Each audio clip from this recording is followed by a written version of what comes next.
días. Mi nombre es Juan Carlos Baker, vengo de México. Tengo el placer y el gusto de estar con ustedes acá. Yo digo que siempre es un buen momento para venir a la Argentina y ahora más. Gracias nuevamente, Mariana, por la invitación. Y vamos a conversar en un momento. Les voy a presentar unos invitados muy interesantes que nos van a ayudar a traer a una cancha mucho más nuestra todo este contexto que nos acaba de decir el panel anterior, que definitivamente es muy interesante. Yo, como les digo, vivo en México y entonces eso nos hace estar muy expuesto a muchas de las cosas que acaba de mencionar Andrés, Dante, Juan y Antonio. Pero como también Rosendo nos presentaba en la introducción del panel, pues me parece que no es una exageración decir que uno de los eventos más disruptivos, más esperanzadores, supongo, para algunos, ahí pónganle ustedes el adjetivo que quieran, es efectivamente el cambio de la presidencia en Estados Unidos, con la ahora segunda ocasión que el presidente Trump está en la Casa Blanca. No creo exagerar cuando les digo que seguramente a ustedes también les pasa. Yo me levanto todos los días a ver noticias, a veces en la madrugada también, un par de veces, a ver qué sucedió, a ver qué dijo, etcétera, ¿no? Entonces, pues para poner eso en el contexto adecuado y para que también nosotros podamos escuchar cuáles son las expectativas que podemos tener, tanto como eso sea posible, respecto de las acciones futuras del presidente Trump, pues hemos invitado aquí la gente de ABC para ustedes, ha invitado a una verdadera experta en estos temas. Se va a conectar ahora en un instante. Ella es Kalutkiewicz. Ella es una experta en temas de comercio internacional, temas económicos, temas de relaciones internacionales. Ella actualmente dirige la práctica de comercio en McLarty Inbound. Previo a eso, ella estuvo mucho tiempo en el gobierno de Estados Unidos, en distintas administraciones, viendo temas precisamente de Europa y del Cono Sur. De hecho, ella fue la persona clave durante un par de años en el gobierno de Estados Unidos para todos los temas que tienen que ver con Brasil, Argentina, Paraguay y Uruguay. Ella también estuvo en Europa, que es también un tema al cual regresamos cada cierto tiempo.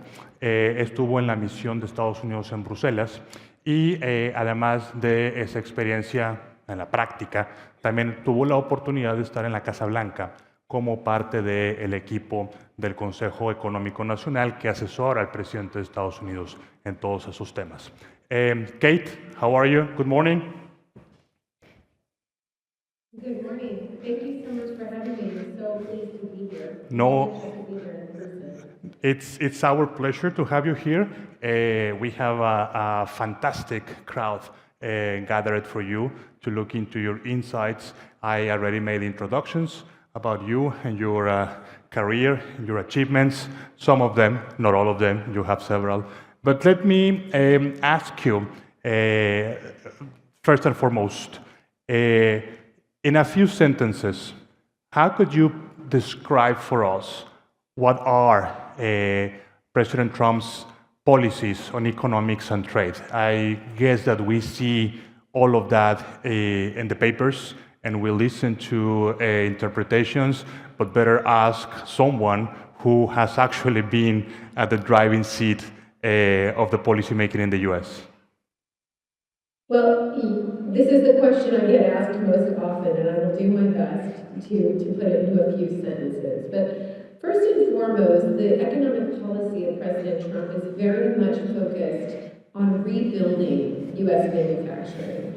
The president likes to use tariffs in trade policy for many reasons, of course, including leverage with trading partners, as a revenue raiser. But when you really listen to the things that he says, it's very much focused on bringing jobs back to the United States, which frankly is a policy that was carried on by the Biden administration in between the two Trump administrations. But of course, right now in this second and last presidential term, President Trump is very much focused on making this a reality. That's very telling. Now, in carrying out those policies, obviously, and there are some decisions taken, some decisions that, quite frankly, have severed several of the policies that were conducted by previous governments in the United States, most notably probably is the trade tariffs, the negotiation of free trade agreements, which for several decades were the basis of the economic engagement of the United States with other countries. Yeah, that's true. We certainly have seen a dramatic shift in the way the United States approaches bilateral trade and economic agreements with partners.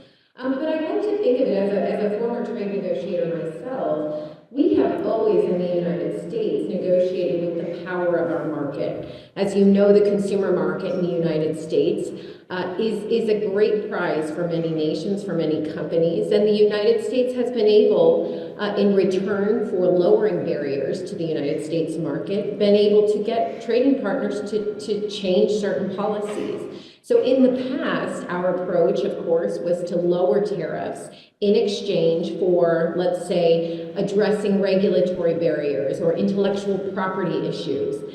This, frankly, is the converse of that, but in many ways the same sort of policy.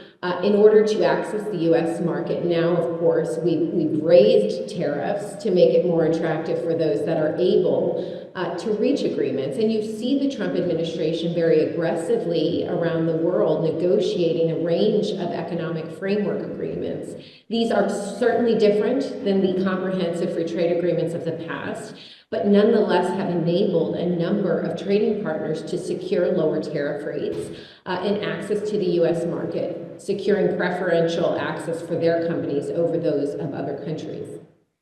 And what role does Latin America play in that? I guess that the headlines of the news usually single out the talks or the approaches that President Trump has had, I don't know, with President Xi of China, the European Union, but it's not really that often, seldom actually, that we see headlines on Latin America. Well, you know, another element, of course, of President Trump's agenda is to reduce reliance on China. It's obvious this has been an issue for some time, particularly since China joined the World Trade Organization in the subsequent years when it has dominated certain sectors. You see this, of course, even in the bilateral discussions between Presidents Trump and Xi, that China has a stranglehold over the United States in certain areas. For President Trump, Latin America is key to a vision of, moving supply chains closer to home in allies so that we can reduce this reliance on China.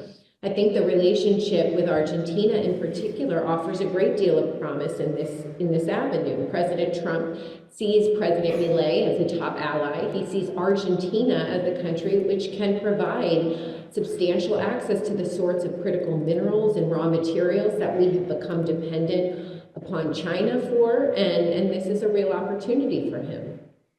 Certainly. And in the case of my country, for example, Mexico, this relationship with the United States is clearly, yes, about trade, but it's also about the geopolitics, something that was stressed in the panel before. So the more that Latin American countries come closer to the United States, that will necessarily imply, this is my question to you, that would necessarily imply to reinforce the strategic closeness to Washington and away from China. Is that going to be one of the key elements? Well, I think that is a key element, and I think for many economies in Latin America, including Mexico, maybe completely Mexico is the top choice here, close linkages with the American economy, I would argue, are certainly in Mexico and many other Latin American countries' best interests. What China offers, I think, is sometimes attractive, but as a long-term sort of agreement or a long-term relationship may not be as beneficial as really securing this relationship with the United States. Mexico, without a doubt, is one of the, if not the most important trading partners of the United States. And I think President Trump understands very well that the success of the U.S. economy, of U.S. manufacturing, is closely linked to Mexico and North American partners. And increasingly, the president would like to see American companies moving more production to our hemisphere for the reasons we discussed vis-a-vis China. Certainly. No, thanks for that. It's not the subject of this panel, but the USMCA, that is Mexico's agreement with the United States and Canada, is going to be reviewed next year. So that's going to take us in a very interesting path. But let me ask you something more related, Kate, on domestic policies in the U.S. You know that the political cycle in the U.S. is rather short. So we are almost at the end of 2025, and there are elections, midterm elections on 2026. Now, how does these two issues start interacting with each other? As the midterm elections draw closer and closer, are we going to see perhaps a much more aggressive, a much more, active policy on the White House in order to be providing these results and achieving these agreements and demonstrating that the administration is moving towards its goal? How are these things going to influence in the near future? Well, you know, the midterm elections do play a role, though not as significant perhaps as the first time Donald Trump was in the White House. You'll, of course, know that Donald Trump cannot run for president again, despite what he sometimes says. And I think that's very freeing as a politician to know that you do not have to run for re-election. So that has enabled him to be quite aggressive in his policy approach this time around. That said, you know, he enjoys at the moment Republican control of both the House and the Senate, and this, of course, makes life a bit easier for him in the White House. I suspect he's very focused on maintaining that control in the midterm, so he does have to think about policies that could impact the success of Republican candidates in the midterm. I think it actually, instead of being more aggressive, probably does mean that he will be cautious in some regards. He will want to ensure that prices in American grocery stores, for example, or electricity bills don't raise too high, because of course that could mean people will vote against the Republicans to show their dissatisfaction. So I think particularly in his trade and economic policies, he has to be very careful to ensure that the outcome is not higher prices in the United States. That said, of course, the news yesterday showed that despite economists' fears about tariffs, we've not seen significant raises in inflation. American voters, by and large, have indicated their support for the president's trade agenda before the election and even now, though, of course, his poll numbers are softening. But I do think the president and his team will want very much to try to maintain control of Congress for his last 2 years in office, so it will be on their minds. And so I am gathering that there is a sense of, if not satisfaction, at least approval by the general population in the U.S. on those policies, on the bring jobs back to America, the trade agreements, and the way that President Trump has generally managed the economy. Yes, I think that's right, and I think we saw when President Trump was elected the first time a growing narrative around whether or not multilateralism, globalization had benefited the U.S. economy across the board, and a growing concern, particularly from the center of the country, that these benefits had not been shared broadly, that we had lost the capability to manufacture certain goods. This was exacerbated, of course, by the COVID pandemic, when Americans, I think, realized, perhaps for the first time, that we had outsourced critical supply chains. So, this trajectory has been ongoing for some time. It certainly was continued by President Biden and his administration. And then in the run-up to this last election and President Trump's re-election, we saw Americans, in a majority, support the notion that we should raise tariffs, that we should pursue reciprocal fair trade arrangements, and frankly, probably even beyond the economic space, it resonates with a number of Americans that we should get our fair share. This is a narrative, I think, that will outlast President Trump. It's very important, I think, to understand that this is not linked simply to President Trump. And irrespective of who wins our next presidential election, I suspect these sorts of policies will be here to stay for at least some time. Thank you for that, Kay. You certainly give us a lot to think about, to reflect. We wish you were here, and maybe next year you will accompany us. And before letting you go, Any final words for Argentina? As you know, there were elections here a few days ago. The results, I think, have led to this wave of optimism. Let us hear your comments on that as a goodbye. Well, I think I heard you mention in my introduction that I started my career as a trade negotiator working with Argentina, so many, many years ago. I have been so excited to see, you know, the rise of Argentina, the relationship with the United States flourish in a way I certainly never experienced in over 20 years. And I think this is a real moment for Argentina as a dynamic and exciting economy to really leap into the next phase. So count me as an optimist and someone who really hopes for the very best.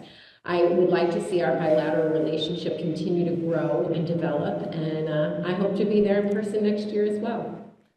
We will certainly be looking forward to that. Kate, thank you very much for joining us from Washington. Let's give her a round of applause for that. Vamos a dar un aplauso.